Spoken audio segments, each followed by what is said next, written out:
창세기 37장 18절 말씀입니다. 요셉이 그들에게 가까이 오기 전에 그들이 요셉을 멀리서 보고 죽이기를 꾀하여 서로 이르되 꿈꾸는 자가 오는도다.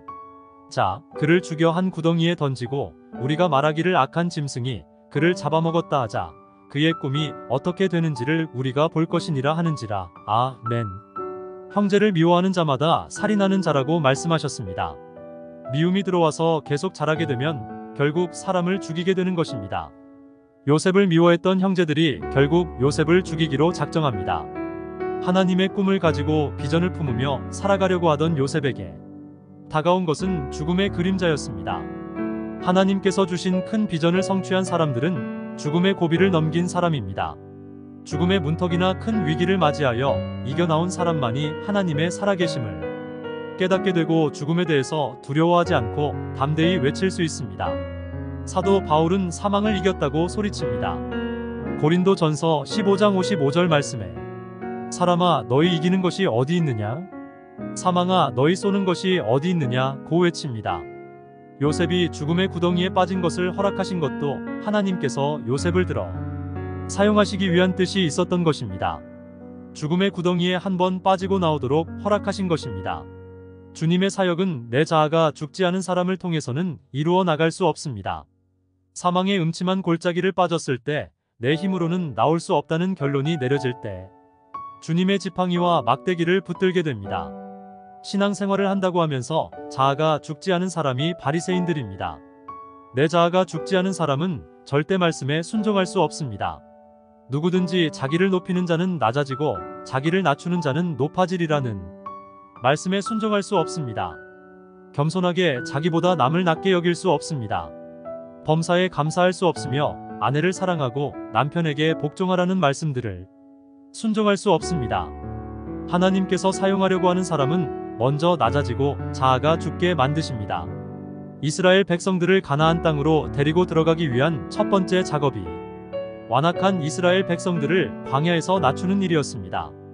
신명기 8장 2절 말씀입니다. 내 하나님 여호와께서 이 40년 동안에 너로 광야의 길을 걷게 하신 것을 기억하라. 이는 너를 낮추시며 너를 시험하사 내 마음이 어떠한지 그 명령을 지키는지 아니 지키는지 알려 하심이라. 아멘. 요셉은 사랑하던 형제들에 의해서 배신을 당하고 죽음의 구덩이에 빠져서 사망의 음침한 골짜기를 다니다가 건짐을 받게 되었습니다. 이제 요셉의 삶은 덤으로 사는 삶이 되었습니다. 구덩이에 빠지고 난 뒤에 엄청난 분노와 배신과 하나님에 대한 원망과 삶에 대한 갈등과 회한과 몸부림이 있었을 것입니다. 요셉은 자신이 빠진 그 죽음의 구덩이 안에서 하나님을 만나게 된 것입니다. 그 구덩이 안에서 자아가 깨어지게 되고 다시 태어나게 됩니다. 죽음의 구덩이가 변하여서 생명의 구덩이가 된 것입니다. 그 이후로 하나님께서 항상 요셉과 함께 하십니다. 요셉과 항상 함께 해주셔서 형통의 삶을 살아가게 됩니다. 하나님께서는 목회자나 성도들이나 자아가 죽은 사람을 사용하십니다. 자아가 죽은 사람은 하나님께서 그 안에 사시는 것입니다. 이제는 내가 사는 것이 아니요 내 안에 그리스도께서 사신다는 고백을 하는 사람이 진실로 자아가 죽은 사람입니다.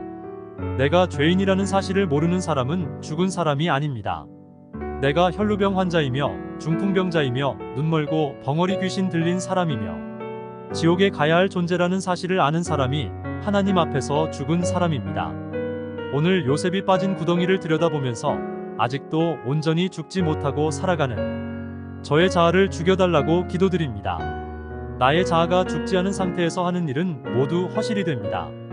무슨 일을 하여도 자신의 자랑이 되게 되고 교만이 되고 다툼만 더 생겨나는 일이 되어 버립니다. 오직 내가 죽고 예수로 사는 삶만이 감사와 은혜와 축복이 되어서 지나간 날들을 기억만 하여도 늘 기쁨이 샘솟는 추억이 될 줄 믿습니다. 아멘. 할렐루야.